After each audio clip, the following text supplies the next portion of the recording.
When I first found her, she was barely the size of my forearm, silver-skinned, trembling, and hiding inside the wreckage of a burned-out shuttle that had fallen near the mining dunes of Sereth. 9. The colony alarms had already silenced, the cleanup teams were gone, and I was just supposed to be the engineer checking for radiation leaks. Instead, I heard a sound no machine ever made, a whimper. She was clutching a piece of torn fabric, eyes like two molten sapphires staring up at me through smoke and dust. My instinct, what little humanity still lived inside me after years of war, told me not to report her. I wrapped her in my jacket and took her home. Her name, as I later learned, was Lyra. She spoke in fragments at first, a strange mix of clicks and tones, but she understood my calm voice, the rhythm of my hands when I cooked, the warmth of a heater's hum. Within a week, she'd stopped flinching whenever I approached. Within 2, she was drawing shapes on the wall, stars, constellations, and what looked like 3 tall figures standing beside a smaller one. I didn't realize those figures were her sisters. Life with Lyra was quiet at first. I'd return from the colony docks covered in metal dust, and she'd greet me with a high-pitched chirp and a bowl of whatever she'd found in the supply cabinet, sometimes edible, sometimes questionable. But it was peace. For the first time in years, the nightmare stopped. Then the sky tore open. A crimson streak fell through the atmosphere one night, brighter than any meteor. The colony scanners went haywire, detecting foreign signatures, organic, fast, and purposeful. I barely made it to the window before a sonic boom rattled the ground. Lyra was already standing by the door, eyes wide. She whispered something I hadn't heard in months. Tethra and Cain. Names. Before I could ask, the air shimmered. The next thing I knew, my front wall exploded inwards, and 2 figures stepped through the smoke. They were tall, at least a head taller than me, and unmistakably not human.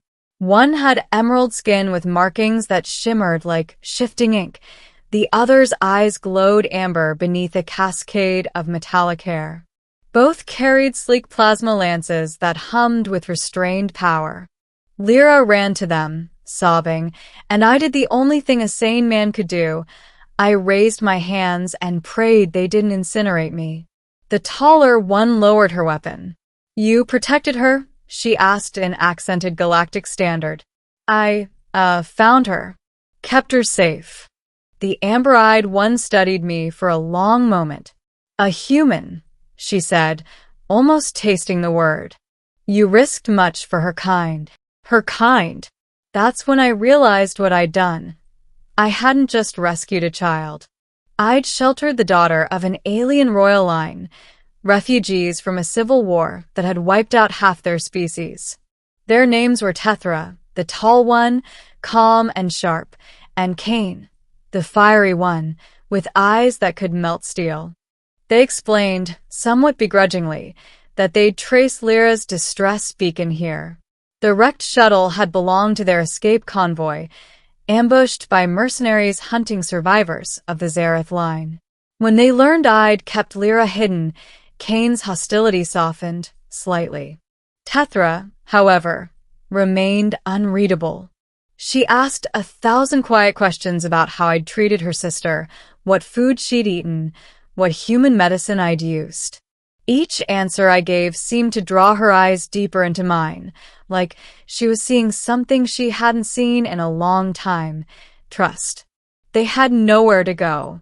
Their ship was crippled, and the colony authorities were known to sell alien survivors to the highest bidder. So, for reasons I still can't explain, I said it. "You can stay here until you fix your ship." That's how I ended up sharing my 2-room dome with 3 alien sisters. Lyra turned my tool shed into a nest of glittering junk.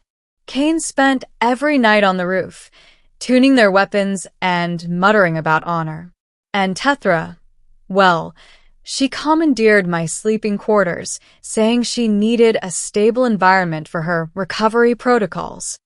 which somehow translated to her sleeping in my bed while I froze on the couch. Days passed, and the odd arrangement began to feel normal. Tethra started helping me repair mining drones, her long fingers surprisingly deft with human tech. Kane occasionally sparred with me outside, though I never once landed a hit.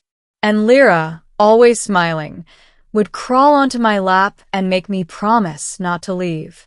One evening, while the twin moons rose over the dunes, I found Tethra standing by the window, wrapped in one of my old shirts. "You risked everything for Lyra," she said softly. "Why?" I shrugged. Because she needed help. Because she reminded me of someone I couldn't save. Tethra's gaze lingered. Humans so fragile, yet so stubborn. Then, after a long silence, she added, "Kane doesn't trust you, but I do." She turned then, her hand brushing mine. It was cold, but it stayed there for a heartbeat too long. The following week changed everything. The mercenaries found us. They came at dawn, black ships gliding low, their insignia unmistakable. The Zareth sisters barely had time to power up their shields before plasma fire rained across the dunes. Kane roared and leapt into battle, twin blades glowing. I grabbed Lyra and ran to the basement hatch, while Tethra coordinated return fire. It was chaos, smoke, light, and the crack of energy bolts. Then I saw Tethra take a hit, her armor shattering as she collapsed. Instinct overrode fear.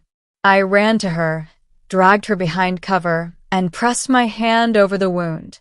Her blood shimmered like starlight. "You fool," she whispered, voice fading. "You'll die." "Not before you," I said, pressing harder. Her hand reached up, trembling, brushing my face. "You shouldn't care this much for us." Too late. When the fighting ended, Kane limped back, carrying Lyra in her arms. The mercenaries were gone, their ships burning in the horizon. Tethra survived, but barely. For the next few nights, I barely slept. I treated her wounds, fed her soup, changed the bandages. She'd wake sometimes and watch me in silence, her eyes softer now. On the fourth night, as the storm outside raged, she whispered, "In my world, when one saves another's life, we are bound." "Bound," I repeated. "It means you are part of our line now. Our family." She leaned closer, and her breath, cool and sweet, brushed my lips. "Our home may be gone, but perhaps we can build another here." When Tethra recovered, things changed. Kane still acted like she barely tolerated me, but I caught her hiding food on my side of the table more than once. Lyra spent her days painting stars on the dome walls, saying they were for the family. And Tethra, well, she stopped pretending the couch was mine. One night, she sat beside me under the soft glow of the heating coils. "You humans share warmth to comfort one another, yes?" she asked. "Usually," I said, trying not to choke on my drink. She smiled faintly. "Then, perhaps, I will share yours tonight." Before I could answer, she curled up beside me, head resting on my chest. Kane grumbled from across the room, muttering something about weak-willed humans, but she didn't stop us. Lyra giggled, wrapping a blanket over us both. "Now you're part of the nest," she declared. And maybe she was right. Weeks turned into months. Together we rebuilt their ship, scavenged old tech, and planted crops outside the dome. The desert slowly bloomed around us. The colony patrols stopped coming.